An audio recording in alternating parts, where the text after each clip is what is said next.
Et salut, un beau bonjour à tous, j'espère que ça va bien. Je me présente, mon nom c'est l'agent Tree Walker pour la chaîne de Cinémaniacs. J'ai eu l'opportunité d'aller faire un tour chez Comic Hunter avec des goodies en main, avec l'intention de faire des échanges, puis d'essayer de rehausser un peu la valeur de ma collection, tout en éliminant des pièces que soit que j'avais déjà, soit que j'avais pas l'intérêt, soit que j'étais rendu avec un format plus prestigieux comme un omnibus ou un first print ou quelque chose. J'ai rapporté quand même 2 long box de stock, puis des Funko Pop, puis j'en pense. Ouais, la photo. C'était du stock, pareil. Puis voici ce que j'ai rapporté. Je suis assez content. Merci Marc de chez Comic Hunter d'avoir pris le temps de m'écouter et m'entendre. Moi, je négocie dans la vie aussi un peu. Fait que, il a été, franchement, il a été à l'écoute de mes attentes, mes besoins. Puis, il n'a pas poussé. Moi, je suis là pour vendre du stock, lui, il est là pour vendre du stock. Fait on arrive à s'entendre, à se comprendre. J'adore ça. Fait que, première pièce que j'ai envie de te présenter. Je sais pas si tu es familier avec l'univers de Sam Raimi, qu'on appelle The Army of Darkness ou Night of the Living Dead, dépendamment quelle édition du film que tu regardes. Moi, j'ai tout le temps été un très très grand fan de Ash. Army of Darkness, principalement. Ça, c'est mon jam, c'est ma vitesse, c'est drôle, c'est cocu, c'est violent, c'est gore par moment. Il y a toujours un underline très très comique, humoristique, avec ce qu'ils avaient à nous offrir à l'époque. Ça, c'est la première mini-série, dont la première apparence papier de Ash en format bande dessinée. Numéro 3 étant la pièce la plus difficile à trouver. Numéro 2, numéro 1, première apparition. Pour moi, c'était une œuvre qui était très importante, considérant l'amour que j'ai pour Army of Darkness. Ça a vraiment donné un sens à mes affaires quand j'étais jeune. Fait que ça, j'ai trouvé ça. Deuxième pièce, je me suis aussi pour l'amour aussi. Deuxième pièce, je suis allé pour une bande dessinée gradée, CGC, signée. Fait que ça ici, c'est la première apparition officielle de Gambit. On parle de l'apparition mystique. C'est un livre culte, c'est un livre clé pour tout collectionneur de X-Men. Si tu traites Gambit, lâche-toi là. Ça, c'est la signature de l'écrivain Chris Claremont. Ici, ils disent First full appearance of Gambit, Mystic Appearance. Et le grade, c'est un 7.0. Donc, on parle quand même d'un livre de plus de 250-300 $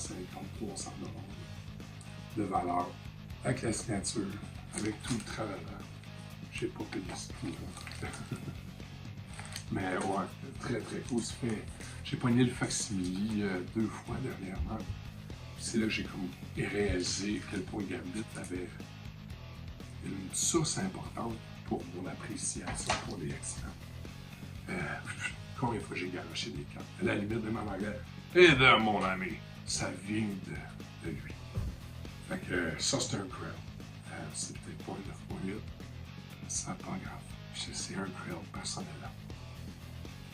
Prochain Grail qui me touche énormément provient de la série populaire X-Men. On parle ici d'un événement qu'on appelait Fatal Attraction. Si on a un certificat d'authenticité, il y en a eu 28 qui a été fabriqué. Probablement ma série de X-Men qui m'a le plus touché, qui m'a le plus ébranlé dans mon jeune temps. J'étais adolescent quand ça s'est sorti. Fait que, on a Joe Madureira, on a Andy Kubert, on a, ça c'est qui ça dit-tu? Harry Candelario, puis Adam Kubert aussi. Fait qu'il en manque 2 à faire signer. À ma connaissance, les 2 artistes sont toujours vivants. Fait que ça devient une petite quête personnelle. J'adore cette série-là, j'adore ces hologrammes-là. J'ai un amour sincère pour Fatal Attraction. C'est un livre que j'ai copié et recopié et racheté et relu au travers des années. La lettre que Logan va écrire à la main pour la douce Jubilee. Oh, quand j'étais jeune, ça prenait tellement de sens. Par la suite, j'ai découvert tout dernièrement, ça c'est pas quelque chose que j'ai pris chez BD, chez Comic Hunter, mais BD chez BD Cosmos, et ça m'a permis de découvrir Miracle Man, œuvre qui découle du grand Alan Davis. Neil Gaiman a su mettre la main à la pâte aussi avec cette œuvre-là. C'est comme une espèce de Shazam pour les ceux qui connaissent un petit peu, là, Shazam, Captain Marvel. Ça a été un peu la réponse pour contrer cette œuvre-là de l'époque. C'est un univers qui est rempli de sous-entendus. Neil Gaiman a su nous ramener Miracle Man tout dernièrement chez les ondes de Marvel Comics. Puis honnêtement, c'est hot. J'ai beaucoup d'appréciation. Je trouve que ça change le rythme du storytelling.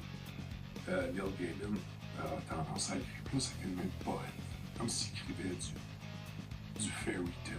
Et ça se transmet, je trouve. Donc, à l'intérieur de cette boîte-ci, qui est un Randy Bowen, designé par Randy Bowen et Neil Gaiman. C'est une pièce incroyable. Si t'es pas familier avec Miracle Man, je te suggère fortement d'aller fouiller un petit peu. À la limite, je penserais même que Marvel Unlimited ont maintenant quelques livres de disponibles. Si jamais retrouvé en papier, ça devient compliqué. Donc, ça ressemble à mes échanges que j'ai faits. Je suis très content. Je me suis libéré de livres, puis de trade, puis de jouets collectibles, qui prenaient de la place, puis qui n'avaient plus autant d'intérêt à mes yeux. Puis là, c'est juste ça ici, là. C'est là, avoir Andy, Adam puis Joe Mann signé, ça ajoute, c'est fou. Ça, c'est un livre que j'aurais jamais pensé posséder. Ça a une valeur beaucoup trop grande pour les moyens financiers d'aujourd'hui. Fait que, ouais, je suis très content. Fait que là-dessus, je te dis merci beaucoup. Passe une excellente journée. Dans les commentaires pour moi si ça tente. Laisse-moi savoir. Toi, tu aurais choisi quoi dans la rêverie du collectible? Qu'est-ce qui aurait été la chose qui t'aurait attiré l'œil dès tout début? Alright, là-dessus, passe une belle journée. Je suis Walker out.